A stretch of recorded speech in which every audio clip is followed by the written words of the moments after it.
Bonjour à toutes et à tous et bienvenue à ce webinaire qui permettra sans doute aux professionnels des RH ou aux managers à la recherche de nouvelles approches pour motiver ses équipes et faire un pas de côté sans doute dans son management au quotidien et dans la relation avec les autres. Nous allons parler de l'intelligence émotionnelle et découvrir, je l'espère, un champ de la vie des organisations assez peu documenté, je dois le dire, même si beaucoup de choses ont été écrites, ou qui mériterait sans doute un peu plus d'attention de toutes celles et ceux qui sont dans les organisations. On verra ce que recouvre ce concept d'intelligence émotionnelle et surtout comment cela peut aider dans l'entreprise pour mieux vivre tout en étant évidemment plus performant parce que la mission de l'entreprise, c'est que tout le monde soit bien, de respecter les grands enjeux de notre société, mais aussi d'être performant.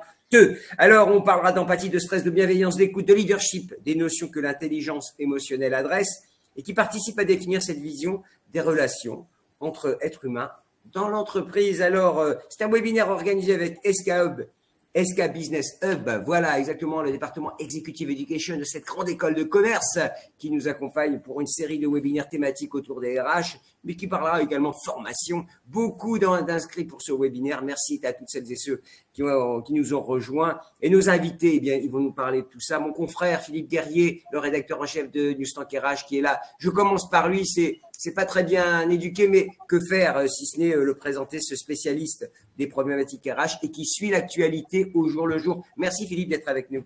Bonjour Gilbert, bonjour à tous. Je suis ravi de participer à ce webinaire avec nos confrères de Newstank Éducation. Yes, ça c'est dit. Voilà, deux participantes, expertes en la matière, Mathilde Eliès, experte en intelligence émotionnelle et dirigeante de Foulémo. C'est bien ça, Mathilde? Exactement. Donc, vous avez plusieurs activités. Vous parlez d'intelligence émotionnelle, mais vous parlez de développement des compétences comportementales. Vous faites du coaching, vous faites des bilans émotionnels, vous faites plusieurs jours du conseil RH. Voilà, on peut résumer. Et vous travaillez également sur l'expérience multisensorielle des collaborateurs. Voilà, j'ai à peu près tout dit en quelques mots-clés. On approfondira tous les deux si vous êtes d'accord. Avec plaisir. Docteur Vanessa Montis, alors docteur parce qu'elle est enseignante-chercheuse, donc c'est aussi pour ça. En France, on a peu l'habitude de dire docteur, mais partout dans le monde, on parle des docteurs quand ils sont enseignants-chercheurs et qu'ils ont un doctorat, professeur associé à l'ESCA, spécialiste du comportement des organisations, comportement organisationnel et de psychologie sociale. Aujourd'hui, ça a du sens. Bonjour docteur, j'ai envie de dire, mais bonjour Vanessa, bienvenue dans notre... Merci. En fait, en général, on nous appelle docteur juste la première semaine après notre soutenance de thèse, parce qu'après, on ne le dit plus. Bah oui. Et ben moi, je le dis encore. Voilà. Il y a un peu plus d'une semaine que vous l'avez eu, votre thèse? Oui, un peu plus.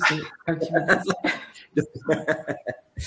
Et Stéphane Rivoire, qui est un grand témoin, Stéphane, il va témoigner sur son parcours, parce que lui, il a été accompagné. C'est un top manager, donc il a dirigé des boîtes et il va repartir sur une nouvelle mission. D'ailleurs, il était en transition quand on s'est parlé il y a quelques jours. Et entre Paris, Lyon, Marseille, si j'ai bien compris, tout ça en respectant un bilan carbone exemplaire. Je vous en parlerai peut-être parce que, après tout, on est un peu stressé avec cette dimension aujourd'hui. Donc maintenant, on précise, quand on se déplace, on s'excuse presque. Donc voilà. Donc grand témoin sur son parcours coaching, accompagnement, l'impact positif du développement personnel dans les postes de top manager. Et ça aussi, vous nous ferez part de votre expérience. Ça éclairera, je pense, toutes celles et ceux qui nous écoutent. On est d'accord? On est d'accord. Bonjour Gilbert. Bonjour à toutes et à tous.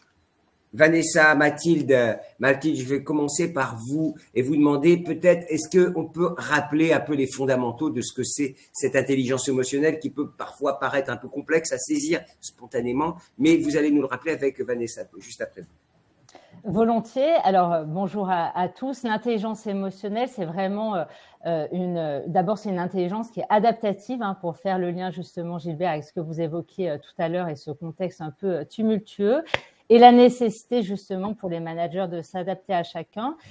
En fait, l'intelligence émotionnelle, c'est vraiment une compétence, une capacité finalement de l'individu pour à la fois reconnaître ses propres émotions, reconnaître aussi les émotions de ses interlocuteurs, les émotions autour de lui. Et puis, au-delà de ça, qu'est-ce qu'on en fait finalement, comment on l'utilise et comment on va pouvoir justement s'appuyer sur les compétences émotionnelles pour pouvoir s'adapter à une situation, puisque l'intelligence émotionnelle, il faut vraiment le voir comme la conjugaison finalement du bien-être et de la performance. L'intérêt de ces compétences, c'est bien sûr de s'appuyer finalement sur nos émotions pour pouvoir, dans une situation ou dans un contexte donné, obtenir le résultat qu'on souhaite et donc s'avérer être performant. Donc, ça nécessite un équilibre émotionnel en permanence. Vanessa, vous pouvez rajouter peut-être un mot, peut-être en rappelant qu'il y a des techniques pour ça. Alors oui, bon, l'intelligence émotionnelle, la bonne nouvelle, c'est que ça se développe.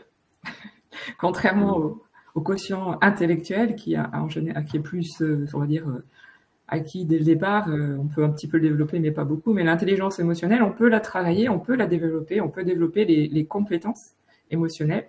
Donc ça, c'est la bonne nouvelle. Tout le monde peut développer son intelligence émotionnelle. Donc Mathilde l'a bien dit, il y a vraiment deux grandes notions. C'est l'intelligence, la capacité de pouvoir identifier nos propres émotions, celles des autres, et aussi savoir qu'est-ce qu'on en fait une fois qu'on a identifié qu'on a ces émotions. Et voilà, pour pouvoir du coup les transformer en ressources, vraiment faire des alliés pour notre quotidien, pour relationnel, pour aussi tout ce qui est prise de décision, parce que ça améliore la prise de décision, la créativité. Donc il y a vraiment beaucoup de domaines dans lesquels on peut s'améliorer grâce à l'intelligence émotionnelle. C'est pour ça que c'est très intéressant de la développer et de s'y intéresser. Voilà. Stéphane, quand on préparait, vous m'avez dit s'aligner avec soi-même. On verra avec Philippe en remettant en une vision plus macro et ses dimensions post-Covid, un peu sur ce retour sur soi, s'aligner avec soi-même et réfléchir à des dimensions auxquelles on n'avait pas songé quand on est à des postes de management, de top manager. Ah, on vous entend pas, Stéphane, votre micro. Ah, votre micro, Stéphane, le micro, voilà. Merci beaucoup, je me suis dit, ça y est. Vous avez entendu ma question? Oui, non. Vous pouvez la reformuler, s'il vous plaît? Je ne m'en souviens pas.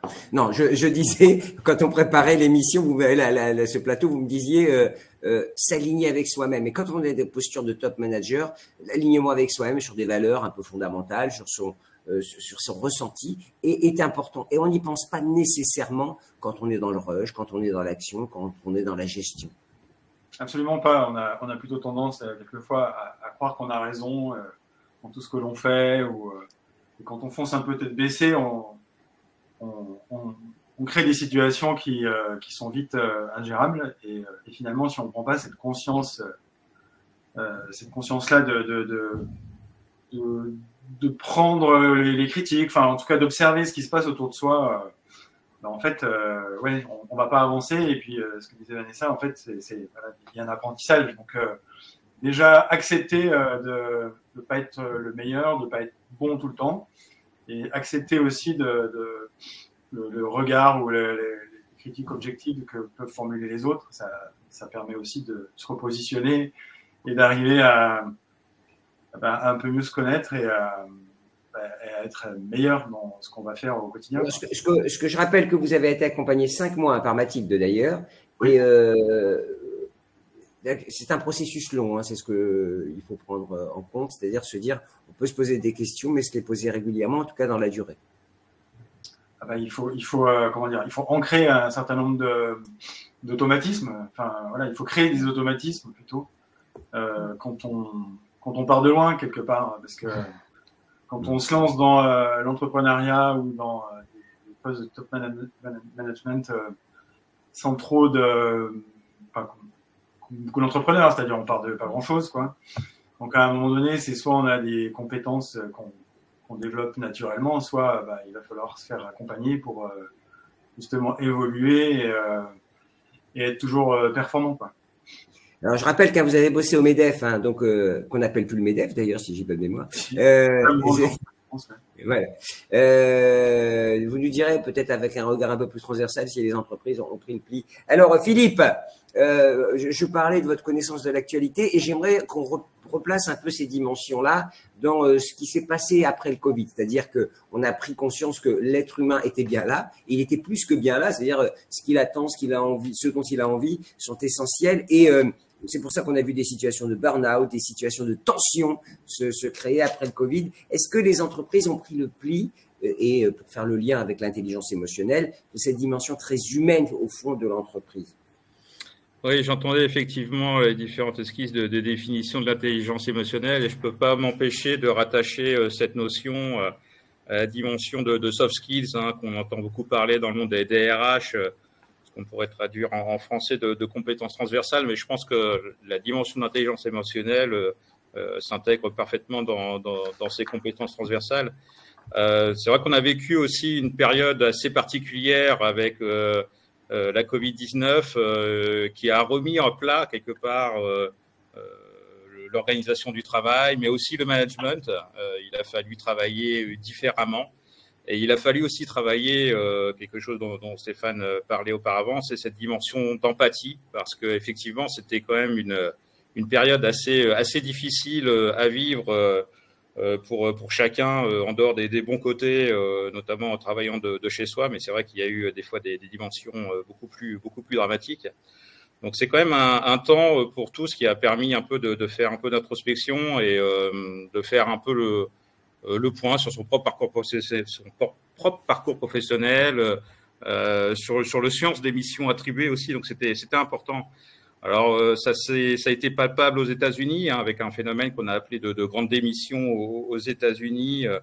Alors, c'était un peu moins impactant en France, mais en tout cas, il y a beaucoup d'études qui sont sorties aux États-Unis sur ce sujet.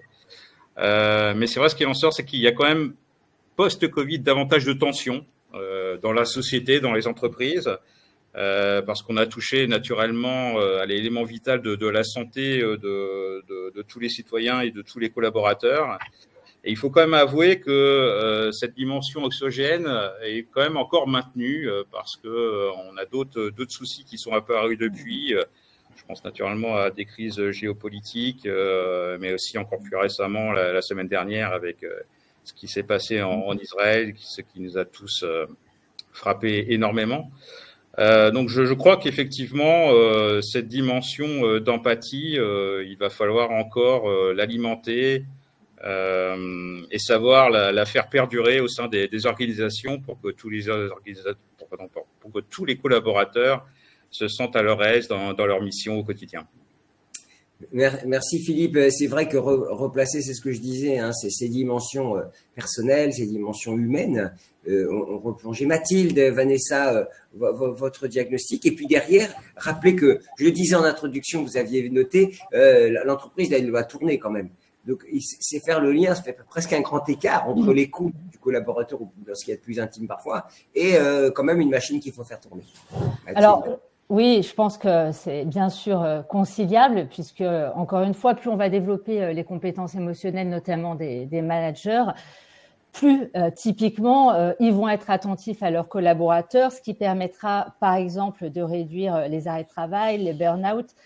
Parce que le manager émotionnellement intelligent, on en parlait tout à l'heure quand on évoquait ses compétences, c'est des compétences qui sont intrapersonnelles, hein, meilleure connaissance de soi, et interpersonnelles, donc amélioration de la relation.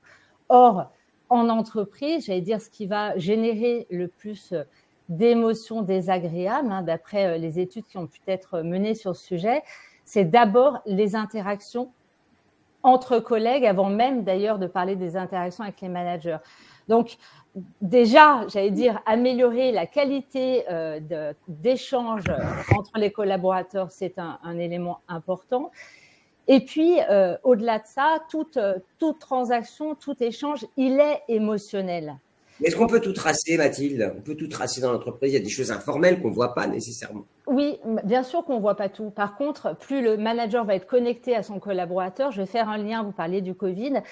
Moi, ce que j'ai vu dans les organisations, c'est qu'on a pas mal de managers qui ont notamment sur les entretiens individuels, qui sont quand même, je pense, le meilleur espace pour pouvoir aller sur vraiment une singularisation du management qui est importante maintenant, hein, puisque les managers doivent vraiment adapter leur fonctionnement à chaque individu.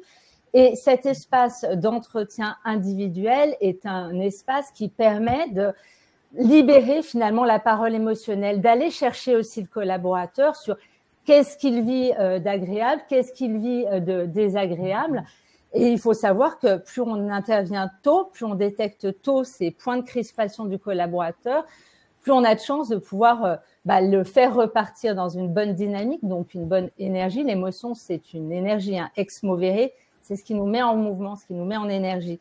Donc, on a tout intérêt aussi à faire en sorte que notre collaborateur, quand il quitte le bureau, ils partent dans une énergie haute et qu'on ait réussi par notamment la libération de cette parole, par l'entretien et par ces rituels de management que j'incite évidemment les entreprises à s'assurer qu'ils sont le plus possible mis en place.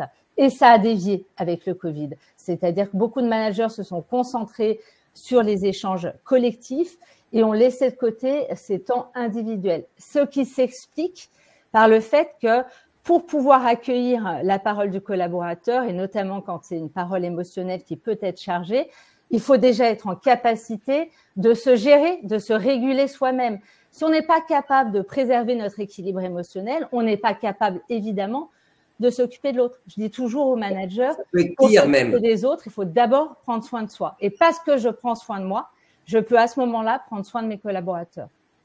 Vanessa, commentaire sur ce qu'a dit d'abord Philippe et ce qu'a ajouté Mathilde. Moi, je suis tout à fait alignée, parce qu'avec Mathilde, on est totalement sur la même longueur d'onde. Donc, ce que je peux dire, c'est que l'empathie, c'est pas un luxe en fait. C'est pas, si j'ai le temps, je serai empathe, quoi. Enfin, je m'occuperai de l'autre. Non. Par contre, c'est vrai que il faut être apaisé de l'intérieur pour pouvoir accueillir les intensités émotionnelles des autres. Ce qu'il faut savoir, c'est que notre inconscient, de toute façon, il va capter l'émotion de l'autre. Nous, avant que ça arrive dans notre conscient, même parfois ça peut ne pas nous arriver de façon consciente, mais notre inconscient, il va capter tous les messages, tous les signaux émotionnels que l'autre renvoie ou que l'autre va lire sur nous aussi. Donc, ça, on croit qu'on maîtrise nos émotions, etc. C'est pas vrai. Donc, vaut mieux savoir ce qui se passe dans notre intérieur parce que du coup, on communique de façon même inconsciente avec l'autre. Et c'est pour ça qu'on parle après des neurones miroirs. On va s'ajuster l'un à l'autre selon notre état émotionnel. On va parler technique un peu tout à l'heure. On parlera technique tout à l'heure, plus précisément. Ce mot pas technique. Non, mais vous parlez à quelqu'un qui n'y connaît pas grand-chose en intelligence émotionnelle. C'est pour ça que je me permets de dire ça, même si grâce à vous, j'ai progressé énormément en préparant ce webinaire. Stéphane, est-ce que je parlais du lien avec Mathilde entre performance et apprentissage de cette intelligence émotionnelle. Vous avez vécu ça à titre personnel. Pardonnez-moi l'expression, c'est peut-être pas. Vous étiez plus performant, meilleur après cette introspection. Oui, alors si je reprends un peu, si je redonne des éléments contextuels dans mon parcours qui est un peu, j'ai ni formation, ni diplôme, rien. Je suis parti dans mon évolution pro qu'avec des compétences que j'ai développées, que j'ai révélées, enfin qui se sont révélées. Et en fait, avec les années, plus je montais en grade, on va dire, plus je montais en responsabilité dans l'entreprise et plus j'avais des problèmes de gestion, de difficultés à gérer certaines situations. Alors paradoxalement, j'aime manager, j'aime ça, enfin j'aime ce que disait Vanessa, ce que disait tout le monde là, enfin, tout le monde se rejoint là-dessus, sur le fait d'être moi, on le partage, mais pour être un bon manager, a priori, il faut être à l'écoute, il faut le faire avec sincérité. Il y a beaucoup de sincérité, je trouve, et créer cette confiance-là entre deux ou plusieurs personnes, en tout cas, c'est extrêmement. Revenez sur ma question, Stéphane. Revenez sur ma question. Comment ça vous a fait évoluer? En fait, j'étais tombé très très bas. Moi, j'ai fini aux urgences, sous assistance respiratoire, fait un œdème à cause du stress, de la mauvaise gestion de mon temps, de la mauvaise gestion de tout ça, quoi. Et donc, et j'ai fini par me dire, il faut absolument que je me fasse accompagner. Au début, quand j'ai rencontré Mathilde, c'était au MEDEF, mais c'est un peu ma dernière expérience où elle m'a accompagné, mais je comprenais pas exactement ce qu'elle faisait. Comme vous, on découvre un milieu qui nous paraît un peu Et je l'ai exploré, en tout cas. Ouais, c'est ça. Et donc, elle m'a expliqué, enfin, disons que dans nos échanges, je lui ai expliqué certaines de mes situations. Et là, elle a apporté des éléments de réponse qui me semblaient extrêmement importants pour que je puisse me repositionner, quoi. Et Mathilde, il faut bien éviter d'arriver à des situations extrêmes comme ça. C'est ça l'enjeu. Alors, c'est l'enjeu. Alors, j'allais dire presque malheureusement, bien souvent, c'est parce que on est dépassé à un moment donné qu'on réalise effectivement qu'il y a du chemin à mener là-dessus. Vous parliez tout à l'heure, Gilbert, d'alignement. Et pour faire le lien aussi, ces émotions, elles vont aussi se déclencher à un moment parce que typiquement, mes besoins, mes valeurs sont pas respectés et notamment dans mon environnement professionnel. Si je nourris pas mes valeurs, ce qui est important pour moi fondamentalement, il y a un moment, ça va aussi générer des tensions. Un manager auquel on demande de faire des choses qui sont désalignées par rapport à ses valeurs profondes, ça va là aussi le rendre potentiellement malade. Donc, pour faire le lien aussi, il y a une question d'Anthony que je salue d'ailleurs, qui pose une question sur l'espace en demandant comment être un bon manager avec un collaborateur qui n'éprouve pas d'émotions. Je pense que la question d'éprouver des émotions, on éprouve des émotions, j'allais dire même sans arrêt. Encore une fois, tout est émotionnel. Toute expérience passe par les sens et va déclencher une émotion. Toute interaction est émotionnelle. La vraie question, c'est comment identifier, ça fait partie des compétences, comment identifier les émotions, les miennes, celles des autres, comment exprimer ces émotions, comment un manager va pouvoir questionner le collaborateur sur ce qu'il vit, sur ce qu'il ressent, mais en tout cas, il en ressent, il en éprouve des émotions. Et on évoquait des situations où des émotions qui ne sont pas justement exprimées, qui viennent s'ankyloser complètement, s'enquister dans le corps et somatiser, puisque bien sûr que si on ne s'occupe pas de nos émotions, c'est un peu comme un messager qui viendrait nous dire « Eh oh, là, il y a un truc qui se passe. Si c'est une émotion agréable, c'est que c'est un truc qui est cool pour toi, qui est chouette, qui nourrit des valeurs, qui nourrit des besoins. Si c'est une émotion qui est désagréable, j'en profite pour dire, on ne parle pas de positif ou de négatif, on parle bien d'agréabilité des émotions. Si c'est une émotion que je ressens de manière désagréable, c'est que j'ai un besoin, c'est que j'ai une valeur potentiellement qui est piétinée à ce moment-là. Philippe, vision un peu, là encore, on prend un peu de hauteur, là encore. Est-ce que les DRH que vous croisez doivent adresser tellement de problématiques? Comment, au fond, ils peuvent adresser… D'abord, est-ce qu'ils ont pris en compte ce qui était le bien-être des collaborateurs? Parce qu'on parle de bien-être, Mathilde et Vanessa vous confirmez. Donc, est-ce que ces DRH qui ont été en première ligne, c'était aussi la première ligne pendant la Covid et puis à la suite, est-ce qu'ils sont équipés, ils sont outillés pour prendre en compte… Alors, c'est vrai que les DRH ont été des acteurs majeurs au cours de la période Covid-19, parce que la dimension de relations au travail et d'organisation du travail était au cœur des problématiques de toutes les entreprises. Donc, ils ont dû prendre en charge cette dimension, effectivement, d'empathie auprès des salariés, tout simplement parce qu'en fait, ils ne voyaient plus les salariés au jour le jour. Donc, il a fallu quand même recréer quelque part des espaces de communication à distance. Alors, c'est vrai qu'on parlait tout à l'heure des entretiens annuels. Alors, ça reste un entretien assez formel et je suis pas si sûr que ce soit le lieu de prédilection pour parler de toutes ces émotions à ce moment-là, puisque souvent, pour les entretiens annuels, on parle souvent de performance j'allais dire quelque part économique et des missions et des objectifs à attribuer. Non, je crois plutôt à la mise en place d'outils, ce qu'on appelle en anglais des feedbacks. Alors, en français, on dirait des retombées d'informations quelque part, qui permet finalement aux managers et aux collaborateurs d'entretenir un lien plus dans la durée, de manière plus fluide. Et peut-être de manière un peu plus informelle. Alors, l'avantage, c'est qu'avec ce type d'outils, c'est que ça permet de garder un fil plus constant avec ces managers. L'inconvénient, je dirais, la limite de l'exercice, c'est que ça reste souvent du déclaratif. Alors, est-ce qu'on déclare ses émotions sur ces outils de feedback ? Je ne suis pas sûr. On peut avoir quelques échos faibles, quelques signaux faibles, j'allais dire, à travers ces outils en disant c'est bizarre qu'ils me disent ça à ce moment-là, je pense qu'il y a quand même quelque chose à creuser. Mais naturellement, c'est loin d'être des outils totalement transparents sur la détection et l'analyse des émotions. Et la meilleure IA du monde ne pourra pas identifier nécessairement. Mathilde, vous vouliez réagir? Oui, tout à fait, parce que je voudrais préciser que je ne parlais pas des entretiens annuels tout à l'heure.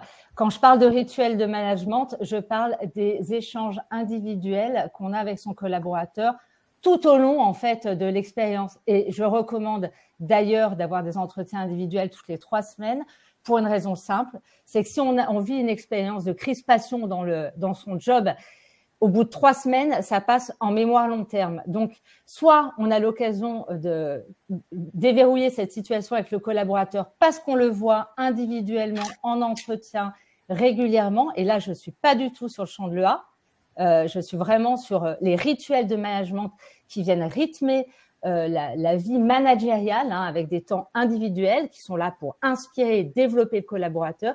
Et moi, je dis, ils sont aussi là pour accueillir cette parole émotionnelle et des rituels qui vont être des rituels collectifs.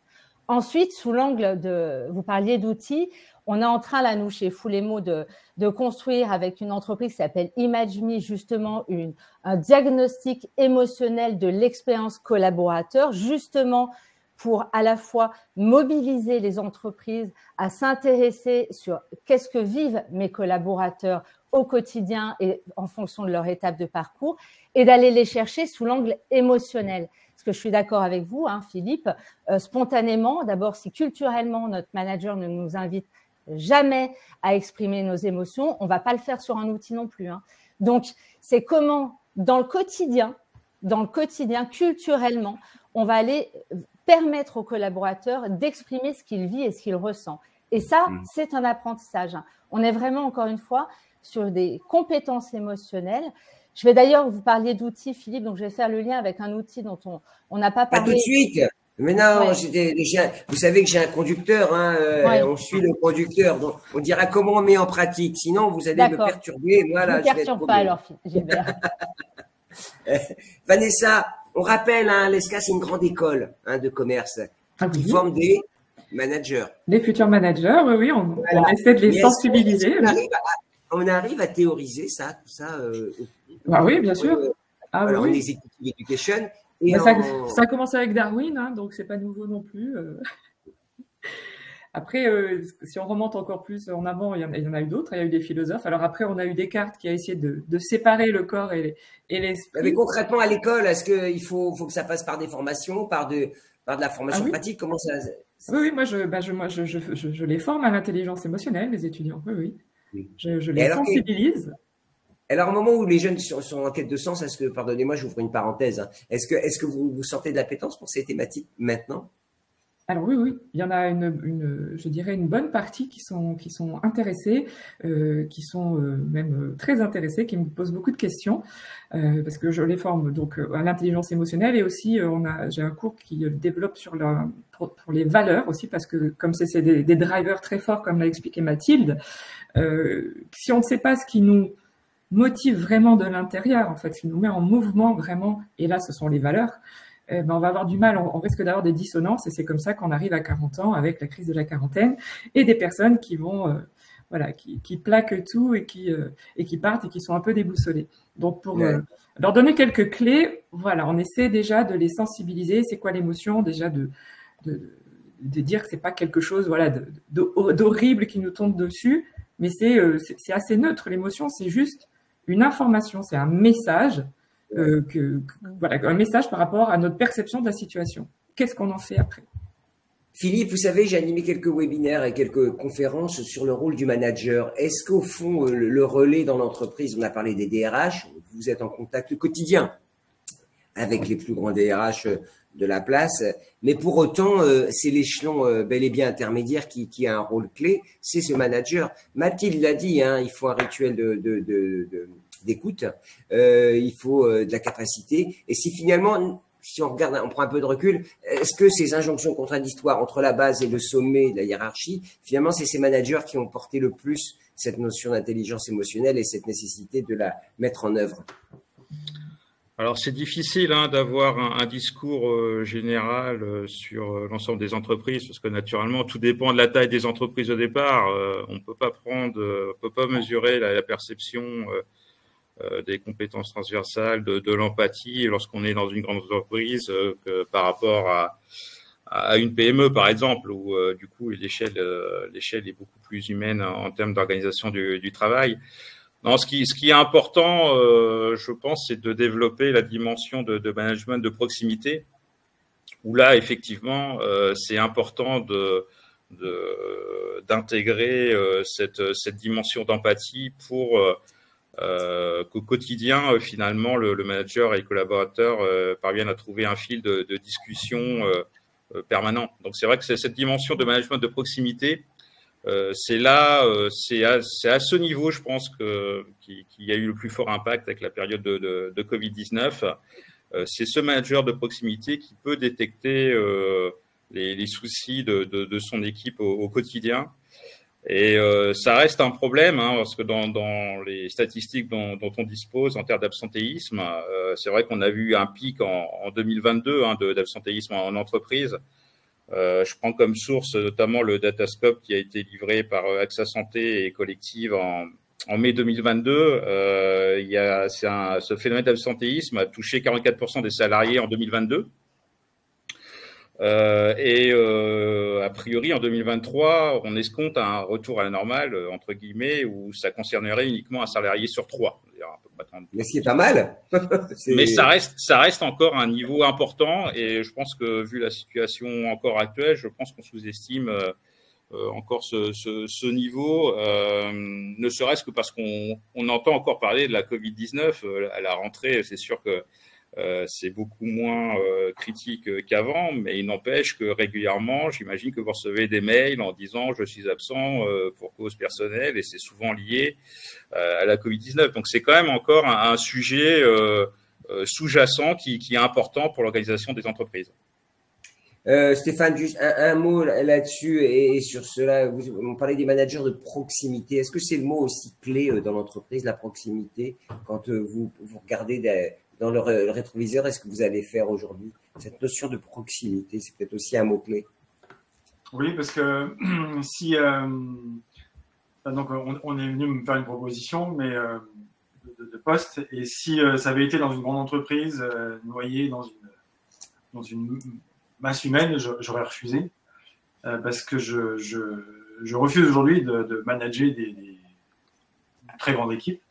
Je veux que ça reste vraiment une taille humaine pour être proche de chacun. Enfin, moi, cette proximité elle est extrêmement importante pour conserver, préserver le lien. On voit bien, on l'a vu pendant Covid-19. Alors, pendant Covid-19, j'étais au MEDEF et j'ai dû appeler 400 dirigeants en un mois et demi pour savoir comment ça se passait et tous avaient le même retour sur la gestion des équipes. Quand on a des petites équipes, c'était plus simple parce qu'ils arrivaient à voir chacune et chacun régulièrement, mais grandes équipes, ils en ont perdu pas mal. Enfin, il y a eu de la perte, hein, il y a eu des dégâts. Et donc aujourd'hui, si on n'est pas, si on respecte pas l'humain, on respecte pas on n'a pas une gestion humaine des équipes, et ça passe par un nombre que chacun peut gérer. C'est-à-dire, on me dit demain tu gères 10 personnes ou 200, bah effectivement, je sais que gérer 200 personnes, ça va laisser des personnes de côté parce que je ne le connaîtrai pas personnellement, j'aurais pas le temps de faire que ça, quoi. Donc effectivement, cette proximité, elle est extrêmement importante. Enfin, elle est primordiale. Moi aujourd'hui, je reste dans ce cadre-là, je me suis imposé et c'est comme ça que je vais aussi garder du plaisir à le faire. Et donc rester à l'écoute et constant dans les échanges que je vais avoir avec chacune et chacun. Mathilde, Vanessa, est-ce qu'au fond, il n'y a pas des situations variées selon la taille? Parce qu'on l'a bien vu, Stéphane nous disait, quand c'est trop gros, c'est compliqué, quand c'est petit, c'est plus simple. Donc, alors, small is beautiful, c'est un peu la phrase type, mais au fond, dès qu'on passe à l'échelle, c'est finalement là où ça se complexifie pour cette notion d'intelligence émotionnelle. Tu veux y aller, Mathilde? Mathilde. Je pense que c'est un sujet d'abord de culture managériale, avant tout, et ça dépasse complètement pour moi la taille de l'organisation. Le sujet au centre, c'est la culture managériale et qu'est-ce qu'on en fait. Et ça, je pense que quelle que soit la taille petite ou grande, il y a des entreprises qui prennent plus ou moins à cœur ce sujet. Par contre, et vous pouvez le voir moi sur sur LinkedIn ou sur le blog de Foulemo, j'interviewe des dirigeants de toute taille d'entreprise sur le champ des émotions d'entreprise, justement pour voir quel rôle et quelle place eux-mêmes ils donnent aux émotions dans l'entreprise. Ce sont des patrons ou des patronnes, hein, hommes-femmes, de toute taille d'entreprise. Donc non, ça n'est pas lié à la taille, c'est lié par contre, évidemment, au patron et à ce qu'il va lui-même impulser. Mais parfois, le patron, il est hors de France, il est très très loin. Bien sûr, mais par contre, il va s'entourer de gens qui aussi vont être, qui vont, entre guillemets, être dans une mouvance managériale qui lui ressemble. Quand on est sur les compétences émotionnelles, on est vraiment sur le champ de l'authenticité. Donc, ça veut dire aussi que quand on est dans les émotions et c'est qu'on est vrai, c'est qu'on parle vrai. Donc, pour moi, c'est pas lié, encore une fois, à la taille. C'est vraiment, la culture managériale et qui va évidemment commencer par ce qu'insulte le top management par rapport à ça. Et pour faire le lien aussi avec ce que Philippe évoquait, la santé mentale et psychologique aussi, hein, on parlait d'absentéisme, est un vrai sujet qu'on voit. Il y a une tension émotionnelle qui est exacerbée ces derniers temps. On a aussi beaucoup plus d'absentéisme dans l'exécutive et dans les managers, ce qui s'explique aussi par cette tension émotionnelle et le fait que les managers sont pas forcément armés et n'ont pas forcément les bons codes, et j'allais dire les apprentissages pour décrypter leur fonctionnement émotionnel et donc pouvoir décrypter le fonctionnement émotionnel de leurs collaborateurs et puis ensuite s'appuyer finalement sur cette énergie émotionnelle pour que ce soit un levier de bien-être et de performance. Vanessa ? Oui, moi je suis d'accord. Si ça vient pas on va dire de la stratégie d'en haut, c'est compliqué d'avoir toute l'organisation, peu importe sa taille, qui soit concernée par ces. Il faut vraiment que la top management team s'approprie et ait envie de développer cette intelligence émotionnelle. Après, même si on est dans une entreprise qui n'est pas avec une stratégie de développement de l'intelligence émotionnelle ou sensible à l'intelligence émotionnelle, on peut faire des choses à notre niveau, c'est-à-dire que, ok, on n'a pas la main sur ce qui nous arrive, notre environnement, mais par contre, on a la main sur notre perception de l'environnement et à notre niveau, on peut toujours faire quelque chose. Alors, on essaye d'expliquer, on a des questions que je vous soumettrai tout à l'heure, mais j'ai encore quelques questions moi à vous poser. Donc, on est d'accord, Mathilde, Vanessa, Stéphane, Philippe, bienveillance, care, empathie, attention. On n'est pas dans l'effet de mode, on est dans un mouvement de fond. Et je crois qu'il faut bien le marteler, tout simplement pour rappeler qu'il y a des outils derrière à mettre en œuvre, voire des stratégies. Mathilde. Oui, c'est une tendance de fond. Pour moi, c'est une évidence qui a été exacerbée effectivement avec le Covid. Mais à la limite, on peut dire que c'est un impact positif, parce que moi, j'ai commencé à faire des conférences sur l'intelligence émotionnelle en entreprise en 2010. Et à l'époque, je peux vous dire qu'on était très, très loin. C'était vraiment pas d'actu. Donc, c'est plus tabou de parler d'émotions en entreprise. En 2010, vraiment, c'était, on partait de très, très loin. Donc, c'est une bonne nouvelle et il y a eu un vrai chemin de fait là-dessus. Vanessa, quels sont avant de passer à quelque chose qui m'intéresse, faut-il comment convaincre et comment se lancer sur le sujet? Par exemple, je suis top manager, je dirige une société, on va dire de PME, 100 personnes. Comment je me lance sur le sujet? Alors, d'abord répondre à ma question, au-delà du phénomène de mode, quels sont les mots-clés? Alors moi, je parlais d'empathie, de care, de bienveillance, d'attention, et réaction à ce qu'a dit Mathilde tout de suite.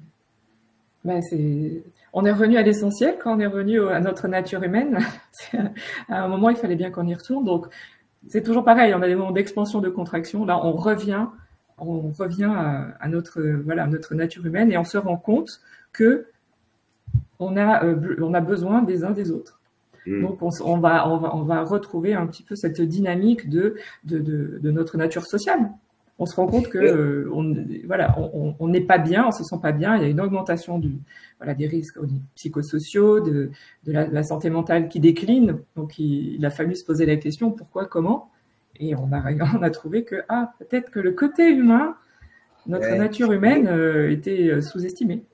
Et Philippe, peut-être que les réformes qui ont touché la santé au travail, souvenez-vous, et les risques psychosociaux, on parle de qualité de vie au travail. Et même de qualité du travail. C'est un syndicaliste qui me faisait la remarque. la QVT, enfin quelque chose. C'est bien la qualité du travail qui est en jeu. Et je crois que cette notion, elle peut peut-être contribuer à aller vers ce dont on parle. Oui, c'est un droit en France, hein, elle est clairement intégrée dans le code du travail, donc il faut que les entreprises la respectent. Après, c'est vrai qu'on peut prendre différentes dimensions de ce qu'on appelle QVT, mais en tout cas, c'est vrai que c'est un volet qui monte dans les entreprises. Mais c'est indiqué. Les syndicats s'en sont emparés du sujet. Les syndicats qui sont naturellement par nature très proches des employés font remonter les informations. Mais je pense que pour remonter encore à un niveau, en fait, je pense que la dimension de culture d'entreprise est importante quand on commence à aborder ce thème de la QVT. La QVT, ça se décrète pas en entreprise. En fait, c'est la culture d'entreprise, c'est quelque chose qui évolue au fur et à mesure. On lance pas une start-up en disant ça y est, j'ai déjà ma culture d'entreprise qui est établie. C'est quelque chose qui évolue, qui s'alimente et qui se transforme en fonction des contextes sociaux et économiques. Mais c'est clairement, en tout cas, effectivement, un sujet qui devient prédominant pour les entreprises, pour le bien-être des salariés qui contribuent à la performance économique de l'entreprise, mais aussi pour retenir les meilleurs éléments, parce que on sait que généralement les démissions sont liées au souci de relations de management avec son N+1. Donc cette dimension de bien-être et d'alignement avec le management de proximité est important. Question Mathilde, Vanessa, vous avez connu des entreprises qui ont des raisons d'être et des entreprises à mission. Vous savez que ça monte très fort puisque c'est dans la loi maintenant. Hein, on peut mettre dans les statuts l'objet social, certes, mais dans les statuts avec un comité de pilotage. Alors à deux niveaux, un raison d'être et entreprise à mission. Est-ce que ça c'est un signe peut-être d'un mouvement ou finalement on est très centré sur la transformation écologique plus qu'autre chose en réalité? J'aimerais bien croire qu'il y a un vrai travail de fond sur les entreprises à mission, et je suis sûre qu'il y en a qui ont cet objectif et qui sont vraiment qui ont vraiment cette dynamique et cette volonté-là. Après, il y en a certaines, hein, c'est un peu comme le greenwashing aussi. J'attends les faits, hein, j'attends les actions qui vraiment montrent l'engagement. Ça date, ça a déjà 2-3 ans, le projet de loi, la loi sur les entreprises à mission et raison d'être. Hein, oui, mais dans le temps organisationnel, 2-3 ans, ça commence, on commence à voir les résultats, mais. Alors, le temps aux pauvres entreprises. Un mot là-dessus, pardon, Gilbert, je peux dire un mot là-dessus? Oui, bien sûr. Comme j'étais plein dans la RSE pendant plusieurs années, donc j'ai envie de réagir parce que effectivement, il y a des entreprises qui s'affichent aujourd'hui clairement, qui impulsent un mouvement plutôt de réduction d'empreinte carbone, etc. Et on se rend compte, moi j'étais en contact avec beaucoup de directeurs, directrices RSE, enfin beaucoup de nouveaux postes, et en fait on se rend compte que le social, l'humain au milieu de tout ça, il est vraiment, comment dire, il est pas très pris en compte, quoi. Je ne sais pas comment on peut qualifier ça aujourd'hui, c'est pas du greenwashing, mais voilà, on oublie un peu l'humain et des fois on veut un peu trop afficher une étiquette. Bon voilà, ça c'est dit Stéphane, vous avez balancé. Merci, d'accord. Vous n'avez pas donné de nom déjà. Oui, juste Mathilde, Vanessa, Stéphane, Philippe, il y a quelque chose, au moment où on parle de guerre des talents, et c'est important pour toutes celles et ceux qui nous écoutent, l'intelligence émotionnelle, c'est aussi une manière de retenir les talents, voire de les faire venir. Je crois que si on est très concret, très pragmatique, si ne serait-ce que ça permet ça dans certains métiers en tension, il faut y aller plein pot, si je puis dire. Mathilde, Vanessa et Philippe. Déjà, encore une fois, plus on améliore l'expérience émotionnelle des collaborateurs, plus on améliore sa capacité à attirer, à fidéliser et à engager les collaborateurs. Un management émotionnellement intelligent, il va favoriser des relations authentiques, il va avoir une bonne capacité d'influence, il va savoir gérer les tensions et les conflits, il va avoir des comportements prosociaux plus adaptés, il va mettre en œuvre un environnement de travail qui est sain, qui est positif, il va pouvoir mieux appréhender l'incertitude.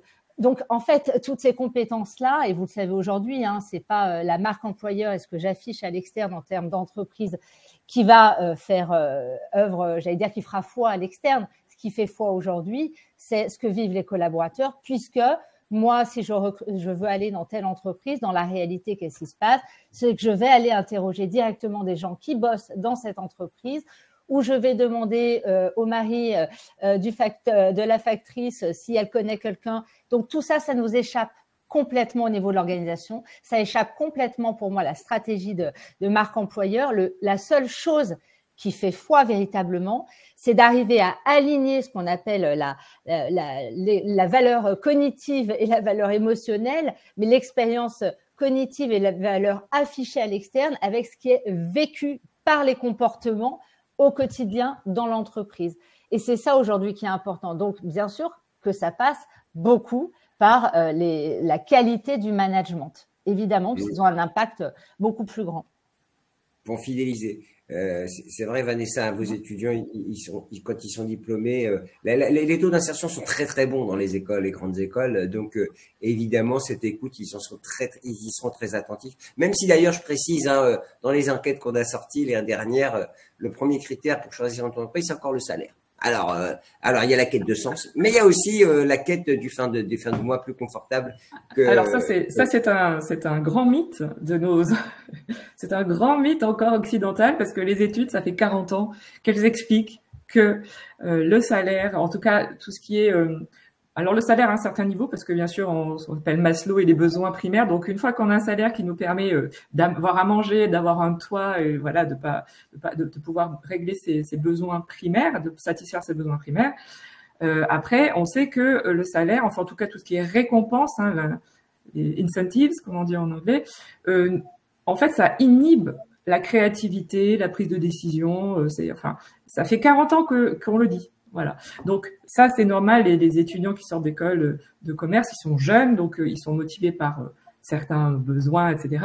Mais ça évolue vite. Et d'ailleurs, beaucoup d'études ont montré que les entreprises qui avaient fait une annonce avec une embauche, un salaire plus élevé que les autres, c'était avec des ingénieurs, ils avaient en effet eu des candidatures avec des talents qui étaient venus parce qu'il y avait cet intérêt avec un salaire plus élevé, mais ces personnes-là étaient parties pour la plupart au bout d'un an. Parce que dans les études, les scientifiques, on montre qu'il y a des facteurs qu'on appelle d'hygiène, c'est-à-dire le salaire, un bel environnement de travail, du café à volonté, des M&M's et des baby-foot. Voilà, ce sont les facteurs d'hygiène, on appelle ça. Ça prévient l'insatisfaction, mais ça ne motive pas. Les autres facteurs qui motivent, c'est la nature du travail, le sentiment d'accomplissement, voilà, la pression de faire quelque chose de plus grand. Voilà. Pour aller jusqu'au bout, on faisait une conférence d'ailleurs avec évidemment nos partenaires à l'Escape Business Hub. On rappelait que évidemment le salaire ne suffit pas. Il faut le salaire et le reste. Et c'est là où je vous rejoins. De voilà. l'hygiène. Et puis le deuxième point, par rapport à ce qu'on disait tout à l'heure, en fait aujourd'hui, nos entreprises, on demande de plus en plus aux personnes de faire des tâches complexes, parce qu'on est dans un environnement qui est de plus en plus incertain, ambigu, bon, pas le VICA, hein, volatile, incertain, complexe, ambigu, mais encore plus là en ce moment. Et donc, on a besoin d'avoir des personnes, on a besoin de créer un environnement de travail où les personnes, qui va être propice à la production de nouvelles idées, de nouveaux paradigmes. Et ça, c'est possible que dans des environnements de travail où on pressurise pas les personnes. Parce que ça, c'est pas possible. Quand on est pressurisé, on est stressé, donc on a tout ce qui est peur, etc. Ça inhibe la pensée. D'accord. Donc, il faut arriver à trouver un équilibre, bien sûr, parce que bon, on n'est pas altruiste. La performance est importante pour les entreprises, pour que les organisations perdurent, mais il faut se rendre compte que c'est pas avec des méthodes de pressurisation ou d'incentive, de récompense, carotte et bâton, qu'on va tirer le meilleur parti, la plus grande créativité, et qu'on va vraiment changer les modèles. Philippe, les entreprises, elles proposent un package. Je pense toujours à une grande entreprise du conseil qui propose ce qu'ils appellent le nouveau contrat.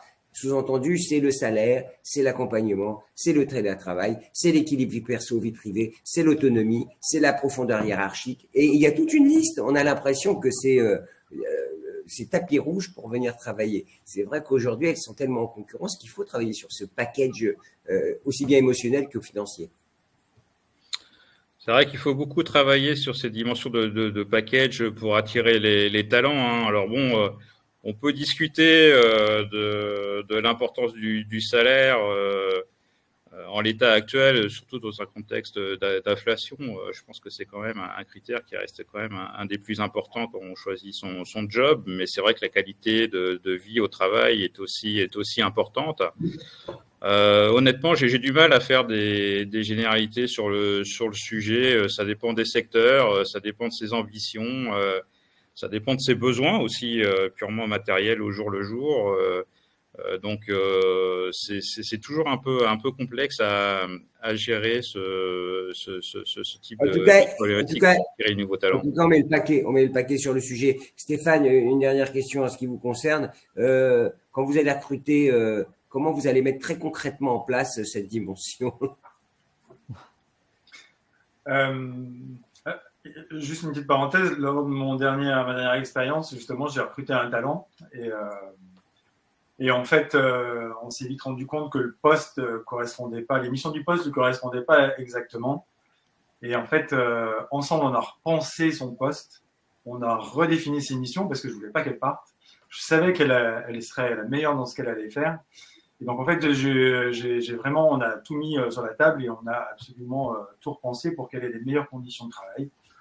Et donc, en fait, elle est restée, elle s'est éclatée, elle s'est découvert d'ailleurs des compétences d'animation ou autre qu'elle sous-estimait complètement. Et donc, elle a pris beaucoup de plaisir à le faire. Mais voilà, elle aurait pu partir, j'aurais pu la laisser partir tout de suite en disant, bah, effectivement, tu rentres pas dans le cadre de la mission. Ça veut dire que vous consacrez du temps. C'est-à-dire que la prise en compte de ce sujet-là, c'est consacrer une partie de son temps de manager, de DG à ça.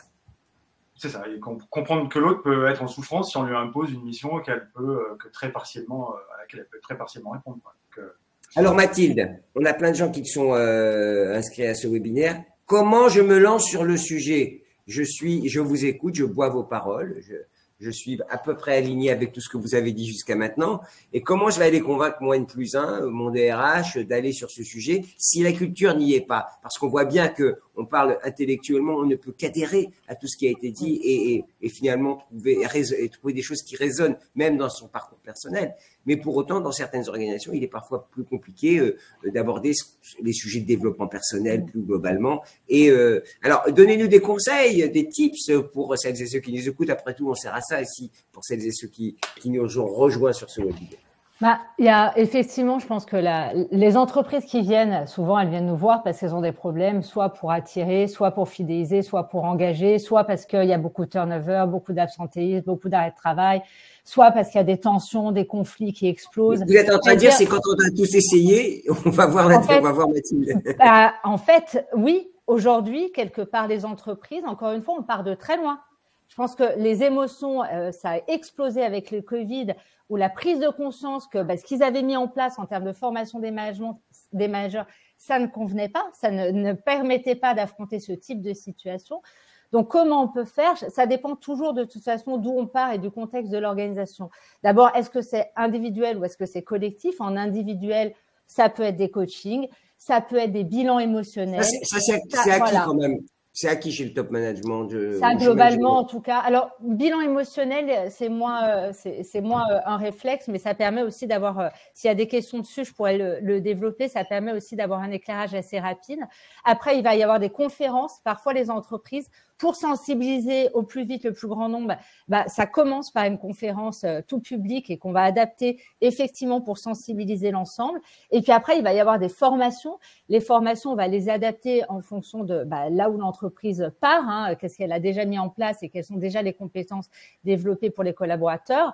Et puis ensuite, ça peut être soit des formations déjà en commencement, par exemple, sur les compétences relationnelles avant d'aller sur les compétences émotionnelles. Moi, j'aime bien aussi avoir une logique quand même graduelle, parce que si on n'a pas les codes de la communication, évidemment qu'on va soi-même générer des émotions désagréables dans les interactions avec les collaborateurs. Et puis, donc, ça peut être des formations au développement de compétences managériales émotionnelles, le leadership émotionnel. Ça peut être appliqué à la négociation dans le domaine commercial. Ça peut être appliqué effectivement sur l'ensemble des collaborateurs. Ça dépendra toujours aussi de là où on part finalement. Donc, soit on est sur du collectif, en conférence, en formation, en atelier, soit on va être sur des approches qui vont être plus individuelles avec du coaching, des bilans émotionnels. Et je pense que plus il y aura de monde de toute façon pour pousser ces initiatives dans les entreprises, plus effectivement ça pourra se diffuser, parce que le mieux c'est que ça parte du top management. Maintenant, si moi manager ou moi collaborateur déjà je m'empare du sujet, forcément ça va me faire bouger dans ma manière de fonctionner en interne, et je vais aussi diffuser ces pratiques à mon niveau. Mais ce qui est bien, c'est qu'on avait beaucoup d'inscrits, Mathilde. Ça veut dire que le sujet en tout cas intéresse ou interpelle.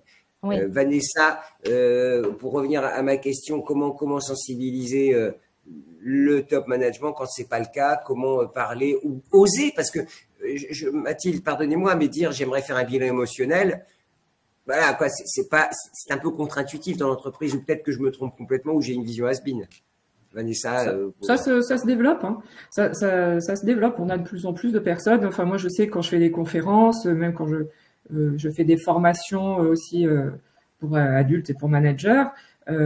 Parfois, ça fait le développement de la compétence émotionnelle, le module qu'ils font sur la compétence émotionnelle est inclus dans le package d'une formation plus grande, mais on se rend compte quand même qu'on a beaucoup de questions, qu'il y a beaucoup de personnes à la fin qui veulent creuser un peu plus, et en effet, il y a quand même pas mal de personnes, de PDG, de managers plus qui viennent nous voir et qui veulent développer, qui veulent se tester, qui veulent comprendre, qui veulent prendre en main la thématique, de plus en plus. Mais en effet, c'est pendant des conférences ou des discussions dans divers environnements. Il faut acculturer encore tout ça. C'est bien ce que vous nous dites, et sensibiliser. Vous nous parlerez en fin d'émission d'une formation que vous lancez à ce sujet-là. Vous pensez à vous le rappeler, si vous êtes d'accord. Okay. Est-ce qu'on passe aux questions? Parce qu'on a eu beaucoup. Ça veut dire qu'on est intéressant. Voilà. Il est difficile pour les employés de dire qu'ils doivent améliorer leurs compétences en matière d'intelligence émotionnelle, mais comment les managers peuvent-ils reconnaître ce besoin s'ils sont simplement têtus? Oui, c'est des situations qu'on rencontre. Et je vous laisse répondre parce que j'ai quelques idées, mais ça n'a aucun intérêt. Mathilde. Déjà, oui, moi je dis souvent qu'on manage aussi ses managers.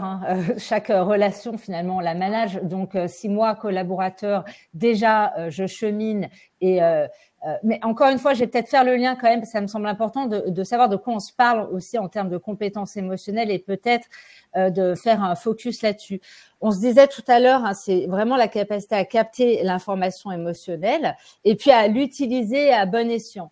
Mais dans ces compétences, et puis là-dessus, on vous parlait de bilan émotionnel tout à l'heure, il y a un test, moi j'avais participé à sa création avec l'EM Lyon, Christophe Hague notamment, de mesure des compétences émotionnelles des managers et des dirigeants, qui s'appelle le QE Pro, qui permet encore une fois d'avoir à un moment donné, Vanessa l'a dit, ça se développe, mais déjà une photo de là où j'en suis en termes de compétences pour décrypter mon fonctionnement émotionnel, mieux comprendre finalement ce que je maîtrise bien, ce que je maîtrise moins bien. Et donc, dans ces compétences émotionnelles, chacun va trouver derrière des clés pour pouvoir améliorer son mieux-être, j'allais dire, au quotidien en entreprise, et puis aussi la qualité de ses interactions. Parce que finalement, qu'est-ce qui va générer des tensions potentiellement avec son manager? C'est que, encore une fois, un échange, il est émotionnel. Et je fais aussi lien avec une autre question qui portait justement sur ces interactions, ça me fait lien avec la contagion émotionnelle. Parce que de toute façon, si moi je suis pas bien, en fait, je vais transmettre cette émotion, quelle qu'elle soit, à mon interlocuteur. Vous allez plomber l'ambiance. Non, mais c'est une réalité justement pour que chacun prenne sa responsabilité aussi sur qu'est-ce que je diffuse, c'est quoi mon empreinte émotionnelle et à quoi je contribue aussi. Stéphane. J'ai fait le bilan émotionnel, j'ai fait le QE Pro et ça m'a ça m'a sidéré le scan, mon scan émotionnel. Voilà, j'ai appris à me connaître grâce à ça. J'ai un bilan derrière qui me permet finalement d'avoir boussole. Ouais, c'est bien. Je ne peux pas m'empêcher de raconter cette anecdote où j'ai un patron qui faisait une conférence où ça marchait pas, ça marchait. Il était en stress, il y avait des gens qui partaient et il a fait une étude interne parce que ses collaborateurs lui ont dit ça serait bien de réfléchir. Et il a dit en fait j'ai compris le problème c'était moi. C'était lui le problème. Et donc, c'est intéressant. Et du coup, ça a réorganisé sa boîte. Mais vous avez compris qu'il faut faire l'effort. Hein, comment libérer la parole quand ce n'est pas la culture du collaborateur. C'est Marion Barthes qui nous pose cette question. Comment pousser et inciter son collaborateur? Effectivement, j'ai vu cette question et je pense qu'il faut aller chercher comment tu te sens, qu'est-ce que ça te fait, comment tu le vis, qu'est-ce que tu ressens. Ah, Mathilde. Je disais dans les questions, je ne sais pas si vous avez entendu du coup les questions que je suggérais. Donc, comment tu vis, qu'est-ce que tu sens, qu'est-ce que tu ressens, qu'est-ce que ça te fait, mais d'aller le sonder, le questionner sur sa perception en fait, hein, sur vraiment ses ressentis. Et Marion poursuit, comment ne pas se sentir visé personnellement par certaines émotions, parce que peut-être qu'on est remis en cause hein, aussi quand on évoque ces sujets-là. Et je reviens évidemment sur la régulation. C'est une des techniques. Mathilde, oui. Votre bande passante est moyenne, pardonnez-moi l'expression, mais du coup, voilà, ça coupe. Je disais, on est dans les stratégies de régulation des émotions. C'est-à-dire, ça permet la régulation des émotions. Ce sont plein de techniques qui me permettent à chacun, en fonction de la situation, de rester dans un bon équilibre émotionnel. Il y a plein de techniques. Et je vous renvoie aussi là-dessus sur le blog de Fou les mots, sur les interviews dont je vous parlais. Les gens partagent plein de techniques de régulation des émotions qui sont vraiment accessibles à tout le monde. Ok. Quelqu'un va ajouter quelque chose sur la question? Non? On peut pas aider quelqu'un qui ne veut pas être aidé. Donc, si vous avez un manager qui bloque, qui est toxique ou qui n'est pas du tout là-dedans, donc on peut faire comme Mathilde a dit, commencer à lui poser des questions et voir comment ça réagit. Après, vous pourrez pas. C'est vraiment, il faut que ça vienne de la personne. On peut pas l'obliger. Oui, du coup, comment sensibiliser le top management? Parce que c'est aussi ça. Là, voilà, c'est la question. Et puis, il faut savoir que la contagion émotionnelle est beaucoup plus forte avec les émotions déplaisantes. On est beaucoup plus sensible à la peur et la colère que à la joie et à la fierté. Et à la bonne humeur comme aujourd'hui. Voilà, donc c'est important. Quelles sont les méthodes pour savoir exprimer et identifier? Alors, c'est large, hein, parce que c'est toute une stratégie, j'imagine, d'analyse, d'audit. Ça se développe. On apprend comment identifier, on a plusieurs portes d'entrée et c'est dans le modèle justement dont parlait Mathilde que moi aussi je pratique. Donc dans le QE Pro, c'est un modèle d'intelligence en 7 étapes et avec 7 compétences et notamment l'une des premières compétences, c'est comment identifier les indices des émotions parce que chaque émotion a ses propres indices, ses propres déclencheurs, ses propres besoins. Donc, on apprend à décrypter tout ça. Ça fait partie du développement des compétences émotionnelles. Juste une question là, vous qui êtes enseignante chercheuse, l'IA, ça pourrait aider? Alors l'IA va avoir du mal à évaluer. Par contre, l'IA peut aider à reconnaître des expressions faciales et donc éventuellement peut lier à certaines émotions parce que, comme je disais, chaque émotion a des expressions faciales qui sont dédiées. Par contre, on peut toujours un petit peu, faut faire attention à ceux qui prétendent ou voilà. Donc, il faut toujours trianguler et je pense que grâce à notre nature humaine et justement ces neurones miroirs, on arrive quand même à avoir une lecture beaucoup plus fine en tant qu'être humain de l'émotion de l'autre que l'IA. Mais l'IA peut être un support. L'IA est complémentaire. Non, mais j'imagine que s'il y a beaucoup de data, ce que disait Philippe tout à l'heure, quand on pose des questions, des petits tests, des petites enquêtes comme ça, j'imagine que cette IA peut faire remonter des data, en tout cas des petits warnings, en tout cas un certain nombre de... Alors oui, alors après, tous les petits tests, etc., dont on parle, il faut faire attention parce que les personnes répondent parfois, quand c'est de l'auto-évaluation, c'est-à-dire quand la personne, elle s'évalue, oui, alors dans cette situation, j'ai tendance à réagir comme ça. Souvent, quand on répond comme ça, dans ce type de test, on a tendance à répondre dans la meilleure façon dont nous, on voudrait être, mais peut-être c'est pas celle vraiment qu'on fait. Donc, il y a une désirabilité sociale que, bon, voilà. Tandis que le test en question dont on parlait, là, le QE Pro, il y a des bonnes et des mauvaises réponses. Donc, ça évalue vraiment une compétence. C'est un test pur, on appelle ça. Donc, bonne, mauvaise réponse, comme pour le QI.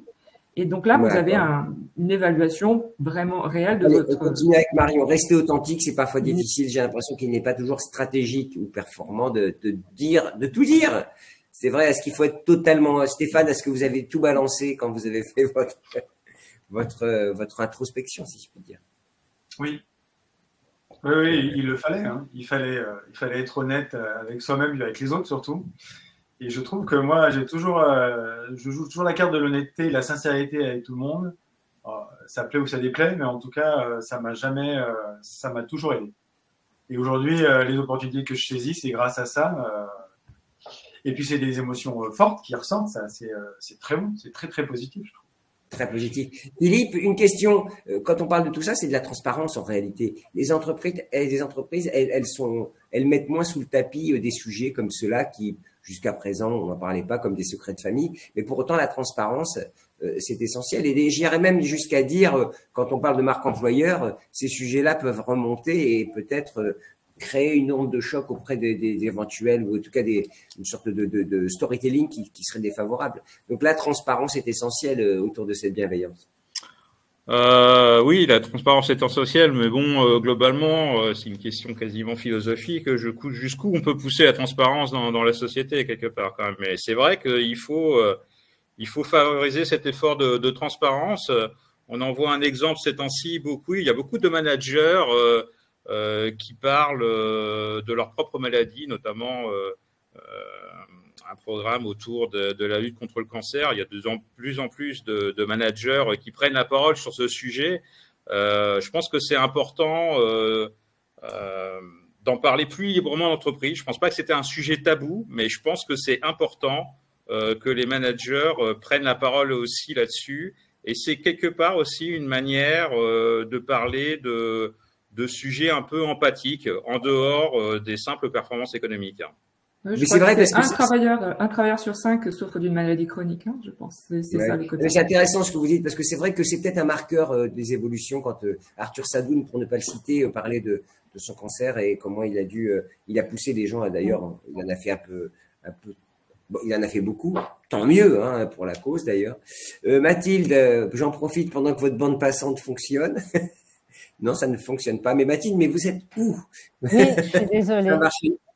Les personnes que vous accompagnez ont-elles développé des chartes de qualité de vie au travail ou des schémas de direction de transition RSE environnementale? Est-ce que la stratégie d'IE et d'intelligence émotionnelle est-elle positionnée à ce niveau-là? C'est intéressant comme question. Eh bien non, mais Mathilde, Vanessa.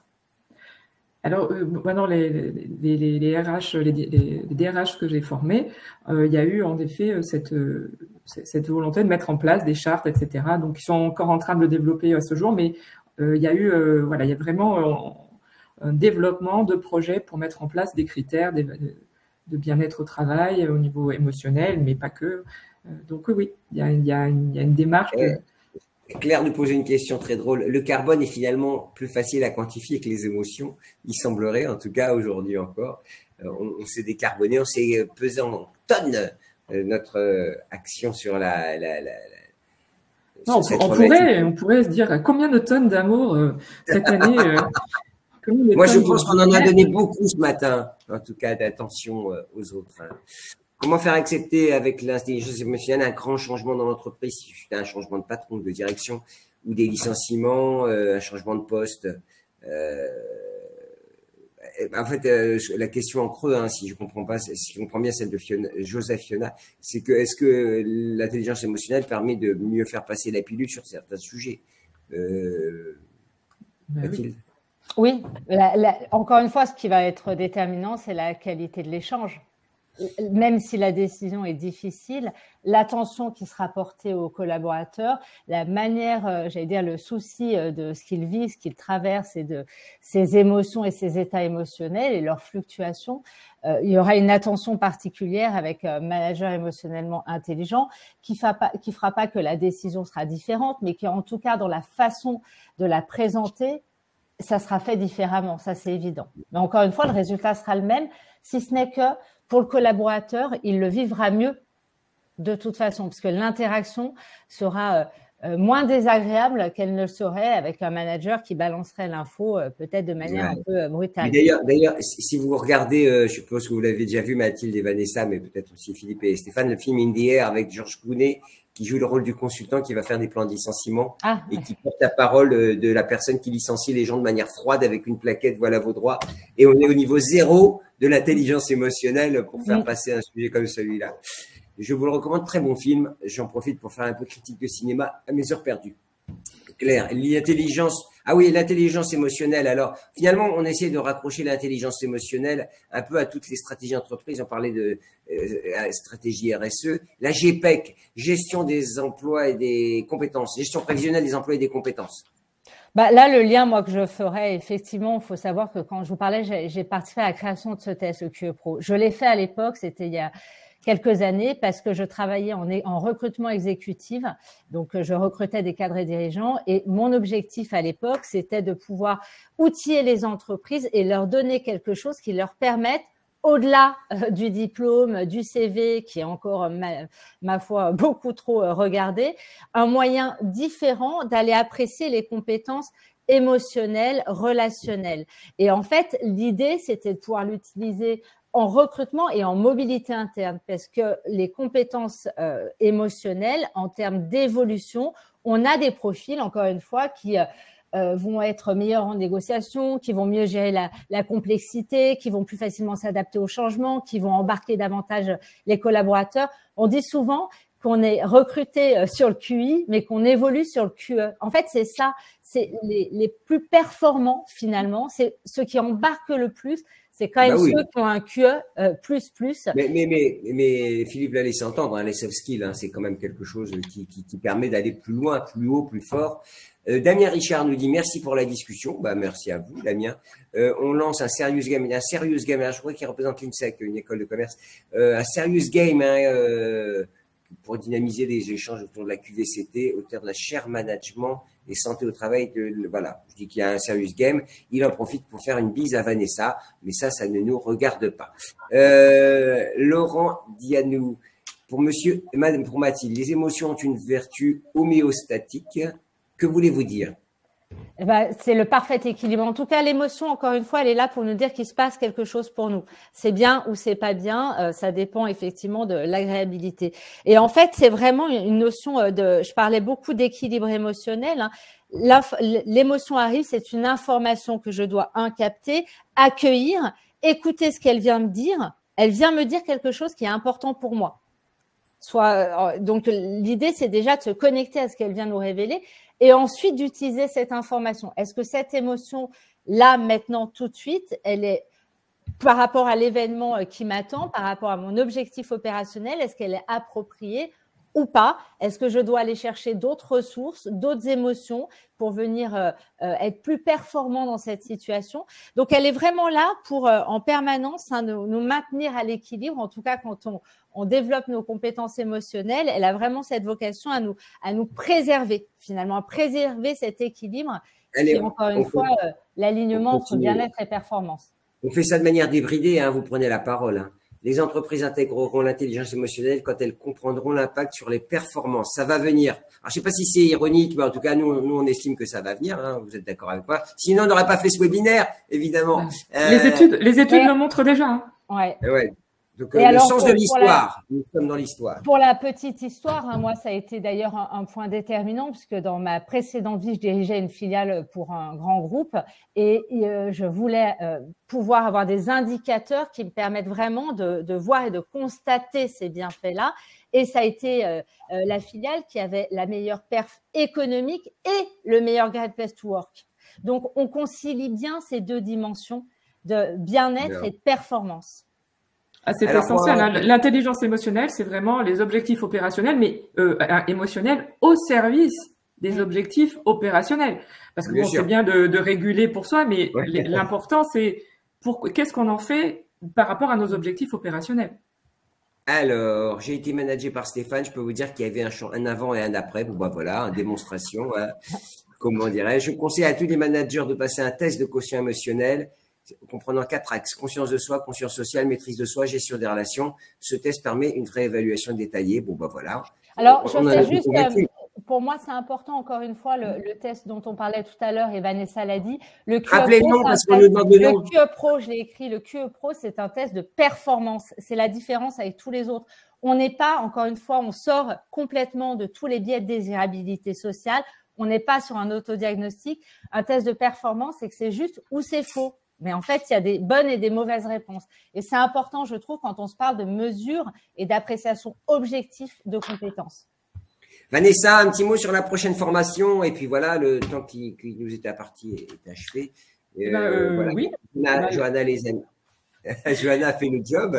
Vous n'aviez pas un petit slide à diffuser? J'ai éventuellement, oui, très rapidement. Mais sinon, je le fais à l'oral, hein, mais comme vous voulez. Allez-y. Le slide, l'oral, faites un film, une démonstration, tout ça. Partager, hop, le document.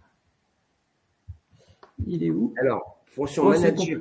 Alors, Johanna nous dit, managé par l'intelligence émotionnelle se tiendront en présentiel à Paris les 9 et 10 janvier 2024 et à Lyon 23-24 janvier.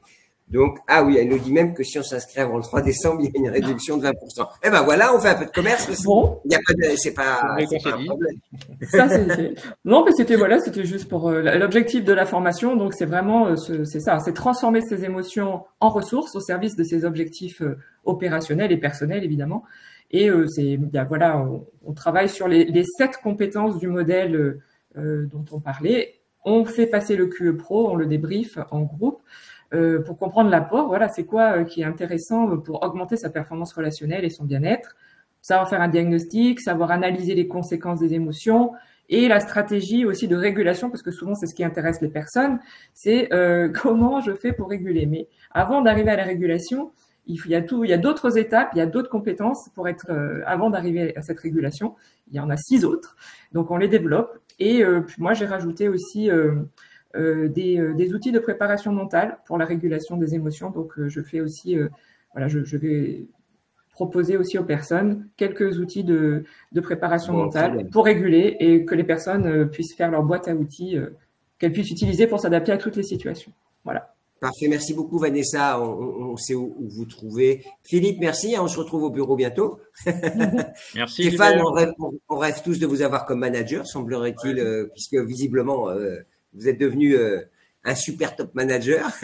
Mathilde, merci Vanessa. Ne vous privez pas de faire un bilan émotionnel parce que c'est un révélateur efficace des émotions. Je crois qu'on l'a dit pas mal hein, déjà ce matin, Stéphane. Mais c'est bien de rappeler. Mathilde, Vanessa, j'allais dire merci d'avoir pu nous éclairer sur ce qu'était ce sujet. Pas facile, hein, on peut le dire, parce que c'est vrai qu'on touche à des dimensions très personnelles, voire intimes. Et donc, c'est vrai que parfois, il est plus compliqué d'en parler, mais c'est tellement important. On ne pourra pas parler, me semble-t-il, de quête de sens et d'avenir si on ne fait pas une introspection plus profonde de soi-même. C'est ce qu'on a fait, on a notre modeste mesure et qu'on a proposé à tous nos internautes. Merci beaucoup, c'est un vrai succès. Hein. J'étais très heureux d'animer ce webinaire. Je vous souhaite une très belle fin de journée. Merci à LSK Business Hub de nous avoir accompagnés. Merci également au Campus Matin. Merci à Newstalk RH. Merci Newstalk Éducation. Merci RH Matin. Je remercie tout le monde. À très bientôt. Merci. Au revoir. Merci, au revoir.